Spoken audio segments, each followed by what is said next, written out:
Temba Mliswa hondo dzaatanga panguva ino achakwanisi kudzipedza. Right now pane matickets eaeroplane panguva ino ari kuonekwa rutendera pasocial media ari kuratidza kuti Temba Mliswa muzuva ranhasi asimuka kubva kuHarare achienda kuJohannesburg after imba yake yapiswa kuShurugwi. Sana pana mashoko tinyaso kuona kuti na1:15 Temba Mliswa atiza munyika yeZimbabwe. Remember subscribe or like on the bell icon. Crime in Zimbabwe nodanyira chiti Temba Mliswa is reported to have left the country at 12:45 p.m. this afternoon on an air-link flight to Johannesburg after news that his homestead, especially his living quarters, was gutted by fire in a suspected arson attack earlier today.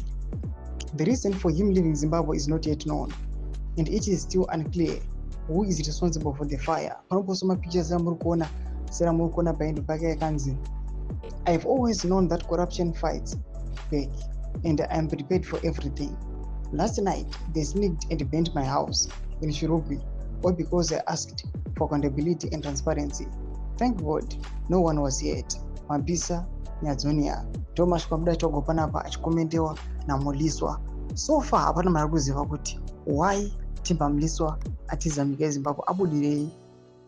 Pane nhau iri kutenderera yatongopinda muzuva ranhasi especially makuseni kuchionekwa maleaked audios aTemba Mliswa panguva ino achiexposa madeals aari kuita ekuuya achifomora VP Constantino Chiwenga paanobuda pachena achitaura achiti inini ndinosapota mutungamiri wenyika kana titagwirei handingamboiti zvana stepfather vana Chiwenga ava hatingambovasapoti just because isu temburi dzedu dzatoda kuchengeta. Maaudio atenderera akuzikamwa nemost of the people panguva ino zvava zvaita coincidence kuleka kwemaaudio kupiswa kwemba ndobva atiza. Mhuri yeZimbabwe hazvina kumira mushe.